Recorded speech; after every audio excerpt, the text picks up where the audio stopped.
Hey yo, welcome to another edition of Hey Yo with D Shelton. I am the host of this podcast show, whatever you want to call it, Del Rico Shelton. As always, we are sponsored by Rose Sweets LLC. That's Rose Sweets LLC, the best cake, pops, and cupcakes in the DMV area. Small based business in Southern Maryland. You can actually see and reach them at row underscore sweets underscore LLC on both Facebook and Instagram. And you can reach them at rosesweetsllc at gmail.com. And as you saw with the graphics, Riverside.fm is provide me the platform that I can give to y'all in iHeart Radio, Spotify, and Apple Podcasts, or wherever you can get your podcast from. As you can see, normally I usually don't have anything on. You know what I'm saying? Just normal shtick. But today I had to throw on the Dallas Cowboy hat. And as I'm recording this, it's basically Monday morning since the weather, Mother Nature didn't agree with the starting kickoff time, mainly because of thunderstorms. And we kicked off the game between the Dallas Cowboys and the Pittsburgh Steelers around 9:30. Kind of reminded me of back in the day when Monday Night Football was at 9 o'clock. And the kickoff was like between 9:15 and 9:20. But it is what it is. Hope your day was good. My Dallas Cowboys defeated the Pittsburgh Steelers 20-17. It was a good ball game, interesting ball game, weird ball game, all wrapped up into one. Because I see something that plagued Dallas last year, plagued Dallas 2 years ago. The red zone. Just the red zone. You know. But I'm going to get into that in a sec. As I just stated, this is a weird game. You know why I was weird? Let me pull up some stuff right here. I'm not even gonna go. Normally, I will go to, the box score. You know what I'm saying? The team stats, stuff like that. But today, I want to do something a little different because this is how weird this joint got. The eye test to me showed that Dallas was a better team. Now, last week, I openly admitted that I said that Dallas's talent level was barely above the New York Football Giants. Maybe that was emotion, but the eye test showed me that Dallas was better. Um, and this is why the weirdness comes into play for me. I'm gonna just get the team stats here. First downs, Dallas won that battle 25-17 over Pittsburgh, right? Total plays, Dallas 75, Pittsburgh 57, right? Average yards per play, Dallas 5.9, Pittsburgh 4. Dallas total yards, 445 to Pittsburgh's only gaining 226. Third downs, Dallas was 9 of 15 and Pittsburgh was only 3 of 12. Like I said, weird. Dallas actually ran for 109 yards total and Pittsburgh only ran for 92.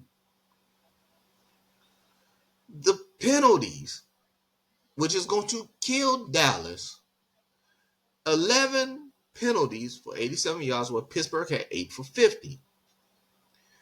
Here's where it gets, this is why I think the game really shouldn't have been, right? Dallas had committed 3 turnovers. Strip sack on Dak Prescott, Part of that was TJ Watt. Congratulations, TJ, getting your 100th sack, even though it was against my Cowboys. And 2 picks by Dak. One was, I'm looking, this was going to kind of hard to pinpoint when I look at the film and stuff again. It's a red zone interception by Dak. He's throwing the ball to CD, who looks like CD did not think he was going to get the ball. I'm thinking Dak is thinking he's doing a dig route.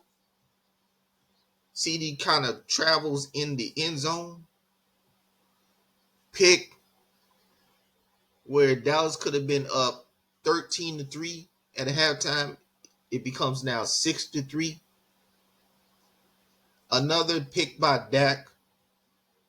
Oh, by the way, the strip sack that TJ got was on Dak, of course.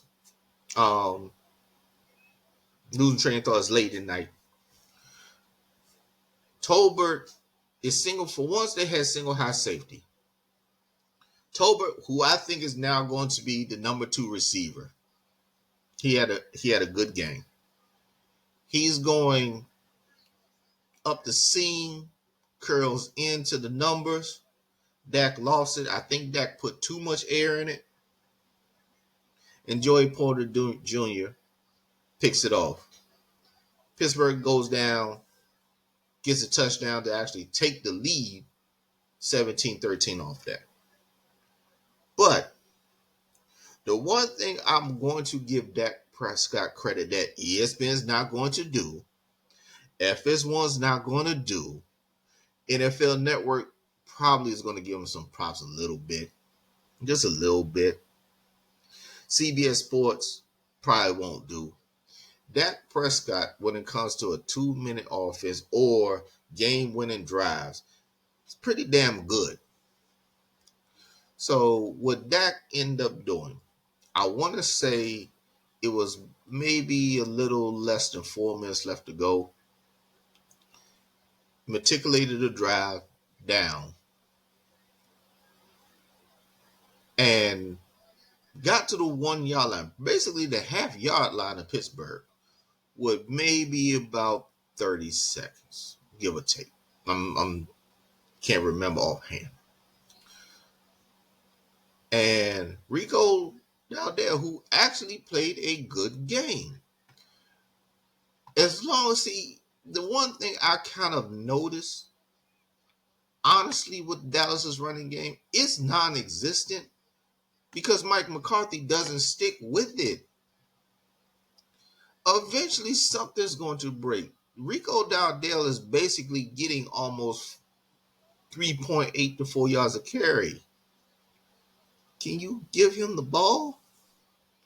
Now, it was a hell of a play by, I forgot the linebacker's name for Pittsburgh, number 50.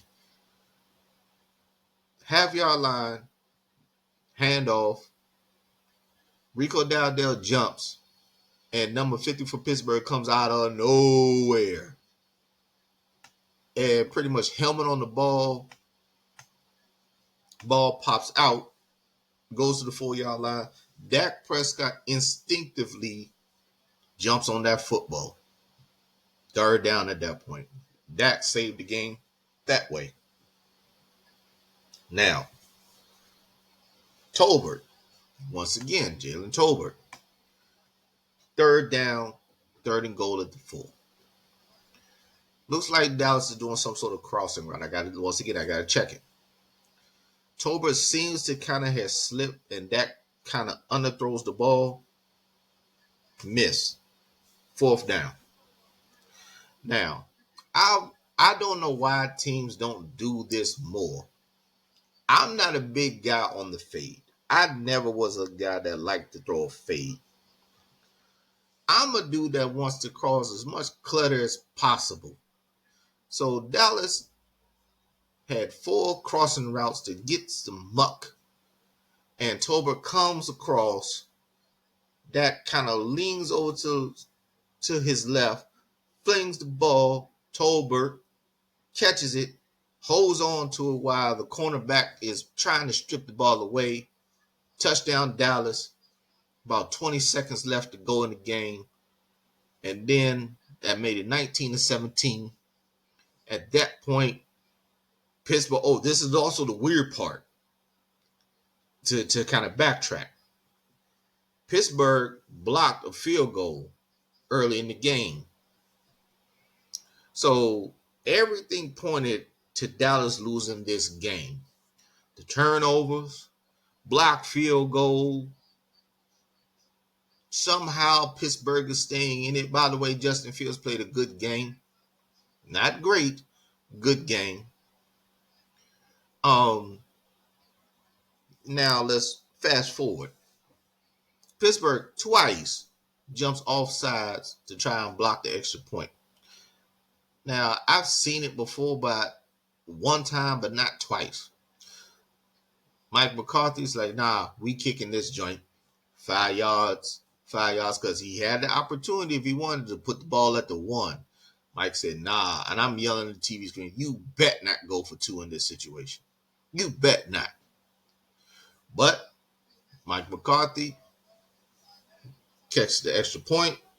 Dallas up 20-17. And my new favorite dude, I ain't gonna lie. The defense, well, let me speak on this part first. I'm gonna say it again. DeMarvion Overshown is popping.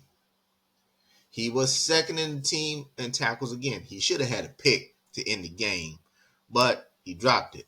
And then, of course, they doing the little throw the ball, throw it backwards, trying to get something to break. Eventually, it's a fumble. Dallas recovers. So if you want to say that's a turnover, cool. I don't count it, but the box score is going to count it. But DeMarvion Overshown, we got our linebacker, our middle linebacker. We got him. If you want to call him a weak side linebacker, cool, but I can see him playing in the middle. I still think he needs to put some more bricks in his back pocket. But hey, we're cool with that. We cool with what he is, because technically he's a rookie. Even though he's second year, he's a rookie. Because remember, he busted his ACL last season during training camp. So he never got to play last season. But he's showing off this one. Now, let's get to these stats here. I'm going to go with Pittsburgh first. This is the weird part of the game, like I said. The eye test said to me, Dallas is better. Justin Fields, 15 for 27 for 131 yards. His average completion was 4.9. He had 2 touchdown passes, no picks. He was sacked 3 times. Passer rating, 93.3. Got knocked out the game for 2 plays. This is the weird part again. He took a shot, I want to say from Wheat, number 91 for Dallas. To me, is the personal foul by the letter of the law? Yeah. So I'll say, but in old school football, that's not roughing the passer. So I guess someone upstairs said Justin looks woozy. He really wasn't. They made him go into the tent after he actually was talking to the ref while he was going to the huddle. Wild 2 plays. So Kyle Allen from old Washington Commanders fame came in, completed a pass for 19 yards. The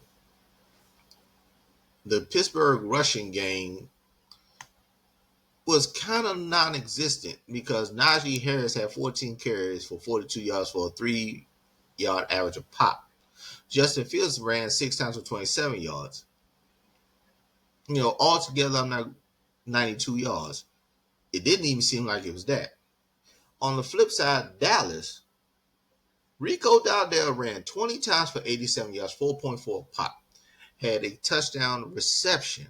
That was beautiful. Dak rolls out to his right, sees Rico, flings it, and this is where I think most receivers should try to do. Some Rico Dowdell did. When he caught the pass from Dak in the end zone, he rolled on his back so he can secure the ball instead of a lot of receivers are going to catch it and put their arms underneath the ball, and the ball can possibly pop out incomplete pass because they're saying you're not controlled. So Rico had his hands, rolled on his back, slid, and showed the ref, I got full control of this ball. Beautiful. Zeke Elliott, 6 carries for 17 yards, had a big 4-for-1 run. Had a big one. Was he 3rd and 1 or 4-for-1? Can't remember, but overall, good job, Zeke, especially with blitz pickup. Jason Tolbert, 7 catches, 87 yards, the game-winning touchdown. Jake Ferguson, 6 catches, 70 yards, no touchdown. CD Lamb, 5 catches for 62 yards. I keep saying, can we get Kevon Turpin in the game as a receiver? 4 catches, 50 yards. Can we get him involved? I already said about Rico Dowdell. He had caught 2 balls for 27 yards, touchdown. I'm not going to get everybody else. Everybody else just had 1. But except for 1, my man Hunter Lemke caught what I would think is a screenplay. Pete saw TJ Watt coming. He said, oh, hell no. Fling that thing to his left. Hunter catches it, 18 yards. That started the drive, if I remember correctly, the drive to win the game.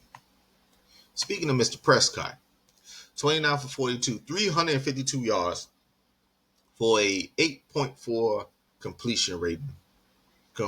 Average completion, 2 touchdowns, 2 picks. First pick, like I said, I'm not sure if him and CD was on the same page. And also, him and CD was saying something to Dak, and Dak completely ignored him.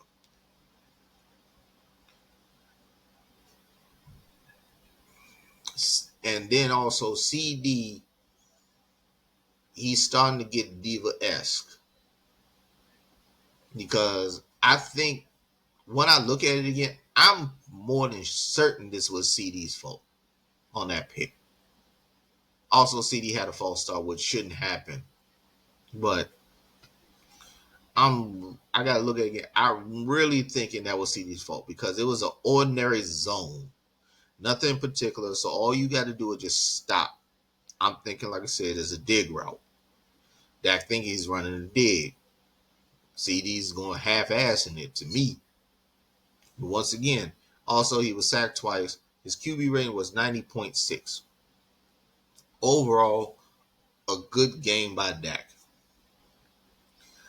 Right now, if I was to say yardage-wise, Dak, when they showed the broadcast in the beginning, Dak was 3rd in yardage. He might be the same after this week. So he's still on his pace. Overall, good win by the Cowboys.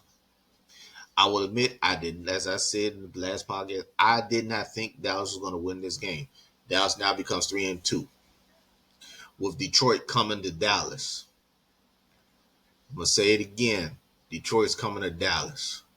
Detroit, to me, has the best offense in the National Football League, ladies and gentlemen, my peeps.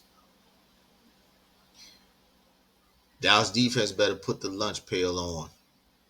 Because overall, I'm not going to be super gung-ho. Because Pittsburgh, to me, is offensively challenged right now. I'm not going to put a whole bunch of stock in it because we played the Giants last week. Even though the Giants won this week and beat Seattle. So I see the defense getting better, but I can't give it super props. I do see the last 2 weeks, I guess in film rooms and everything, everybody's telling you, do your job. Don't play hero, do your job. do it. Doesn't matter who gets the credit, just do it. So, and if Dallas can pull off the upset, and I'm saying upset next week against Detroit, that'd be 4-2. Worst case scenario, 3-3. Still in that running for playoffs. I'm thinking ahead. Yes, I am. And speaking of playoffs, I give credit where credit is due. But I'm also going to pat myself on the back. You know why I'm patting myself on the back? Because I told you Washington Commanders,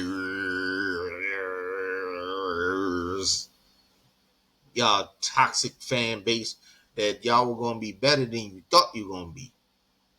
Now, I'm not going to get like all the other sportscasters and stuff that's on the radio hyping y'all up.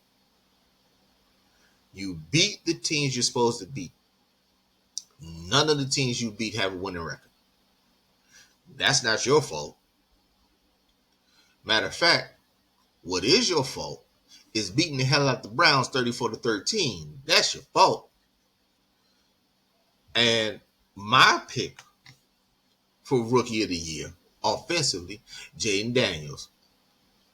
Now, Jaden Daniels did not have the typical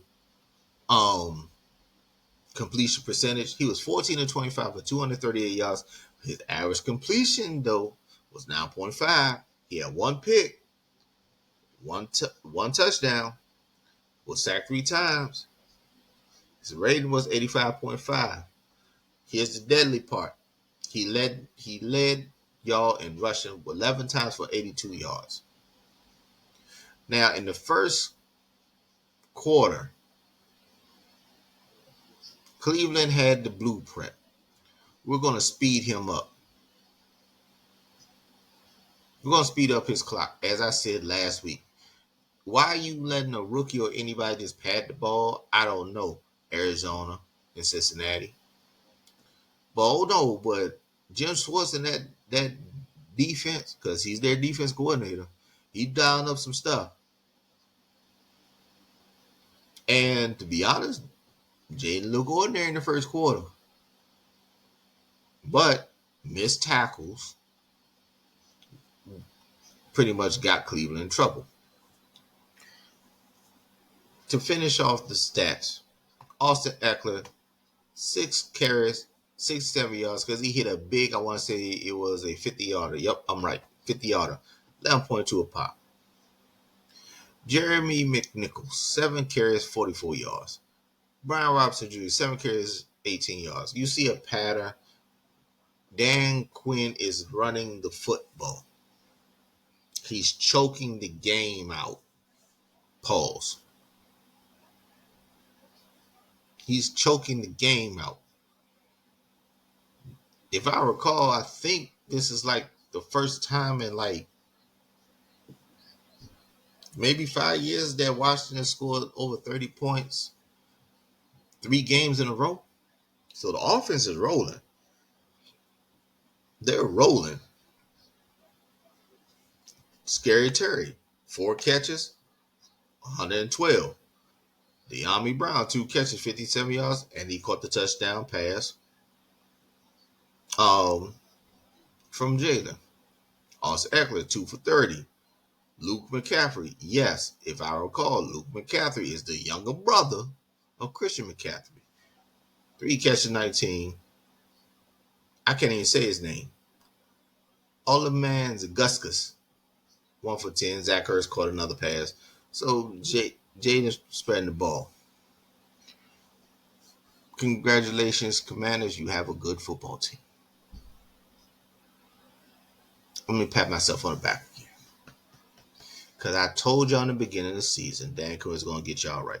I told y'all after week 2, he's going to get y'all right. Week 3, do you believe me now? I just want to know, do y'all believe me? You don't believe me with your toxic asses? Listen to the previous 2 or 3 podcasts, please. Don't believe me? Go ahead on the football clips I done with TikTok. I know it's there. I know it's there. So yeah, you're welcome. I'm honest. I still can't stand y'all, but I hate the Eagles more than y'all. So we kind of even on that. Speaking of, I'm not gonna say hatred, but let's be frank. Let me be frank. And I did this on a TikTok post earlier. By the way, you can, if you're trying to find me, hey yo with D Sheldon on TikTok. All right, Deshaun Watson is over. He's cooked. His confidence is gone. It's over. It's definitely over, and it's sad to say. When those allegations came out, was either 21 or 22 women, and he settled out of court. He's never been the same. And if I recall, either just before the season started or the week after the season started, another woman came out. Now, is the woman's not new? The allegations are supposed to be from like 2020 or something like that. Same time where all the other stuff was popping off with him. But it messed with his head. Also, recently, I want to say last week, commentators said that his dad actually died also. I could be wrong. But if his father passed away just before the season started, he's like in a whole lot of turmoil. But as for on the football field, it's over. The Cleveland Browns literally should be thinking about drafting another quarterback in this year's draft or benching him. Because here's Deshaun Watson stats. This is not the same guy in University of Cleveland. I'm sorry, Clemson, and definitely not the Houston Texans. Deshaun Watson was 15 for 28 for only 125 yards. His average completion was 4.5. He had one touchdown. He was sacked 7 times. Let me say that again. 7 times. He's looking at the rush. He has no confidence in his offensive line. He has no confidence his receivers going to get open. It seems like the only person he trusts, honestly, is Amani Toomer. I'm sorry, not Toomer. I'm thinking Amani Cooper. Amani was four catches for 60 yards. That was the leading receiver. And even then, I'm going to say something right now. Do not be surprised if Jerry Jones makes a call to see if they can get Amari Cooper. Do not be surprised if he does that call. I did the math. Dallas technically can afford him. Now Coop is free agent after this year. But if I looked at the salary right, Coop makes $16 million. He's not going to get $16 million again. Might get 10. Don't be surprised if Jerry makes that call because Cleveland's about to have a fire sale. That was atrocious what I saw. And give credit to the Washington Commanders. Yes, I'm giving y'all credit. You put them in that situation. You did. But Deshaun Watson is cooked. It's over. And I hate saying that about a player. It's over. Cleveland might be thinking about how to get out this contract. I think he got 2 more years on it. And it's fully guaranteed. So yeah, they screw when it comes to the money. But it is what it is when it comes to that. I'm sorry, Cleveland. Or is it or it might be something else. Are they calling a different game plan for Deshaun that they didn't for Joe and the others? it's not making sense. I understand that Deshaun is very comfortable in the shotgun, but there was one play that I'm like, the running backs on Deshaun's right side, the pressure's coming to his left side. Why you have the tight end chip the end and the running back chip the same end instead of having the running back come over to help block the other end who was getting busy? The scheme is all whacked out with Cleveland. Once again, that's part Commanders doing their job. I'm gonna be frank. You know, I know next week y'all got a problem. You know why you got a problem? You got to go up 1 hour, I-95 or 295, depending what you want to do. Preferably 95, and face them Ravens with Lamar Jackson and King Henry.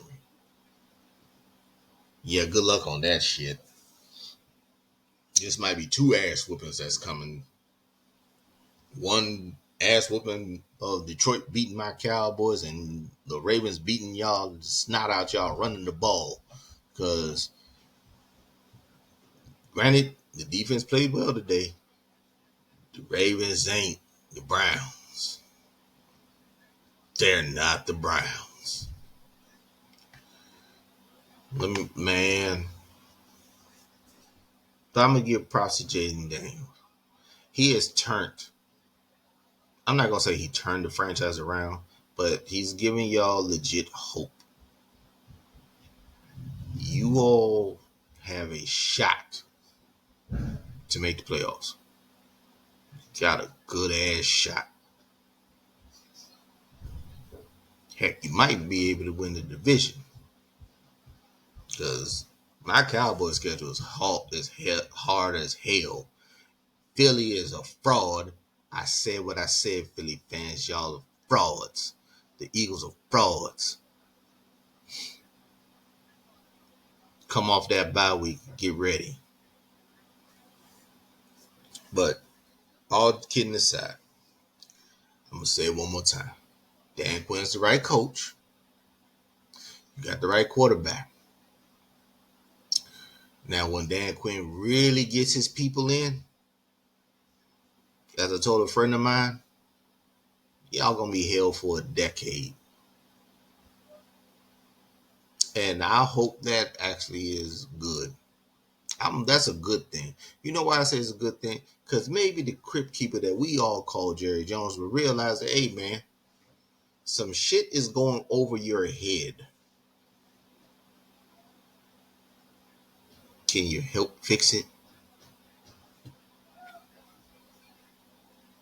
I'm just saying. Can you stop bullshitting people and get some free agents and stuff? And I mean, granted, the youth is cool and all, but damn, we need people to put us over the top. But I'm not going to talk much no more. It's late. Once again, the Washington Commanders destroyed the Cleveland Browns 34-13. And my man, who I believe is going to be Rookie of the Year, Jaden Daniels, you're welcome, Washington. You know, y'all suck. Did his normal thing. And my Dallas Cowboys, off a late minute drive, defeats the Pittsburgh Steelers 20-17. Whew. See y'all next week, man. Because this whole NFL season is topsy-turvy. Oh, by the way, another team I can't stand. Hey, 49ers fans. Lost to the Cardinals, huh? So Brock Purdy, without Debo, Kittle, Christian McCaffrey, NIU, who's been bitching ever since he got his money. Yeah, Brock Purdy looks kind of ordinary. I mean, so give Cam Newton some love. I'm just saying. Yeah. But anyway, I'm about to be out. I'm tired. Quick podcast for y'all. Uh, Please like, share, and subscribe to Hey Yo with D Shelton on Spotify, Apple, and iHeartRadio. Greatly appreciated. Subscriber base is growing. You can catch me on TikTok, Hey Yo with D Shelton. I ain't forgetting, for my political people. I'll be spitting some fire later on this week. And once again, I'd like to thank Rose Sweets LLC for the best cupcakes and cake pops in the DMV area. You can reach them at rosesweetsllc at gmail.com, or you can look them up and see them at row_sweets_LLC on Facebook and Instagram.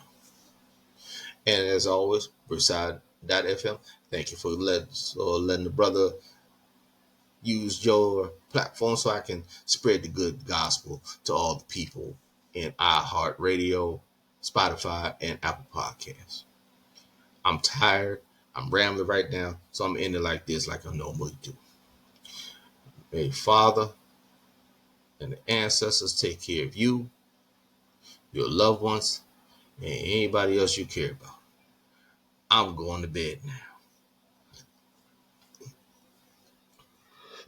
Ooh, excuse me, I got choked up. That's why I forget for talking shit. My bad, commanders. I see y'all when I see y'all. Peace.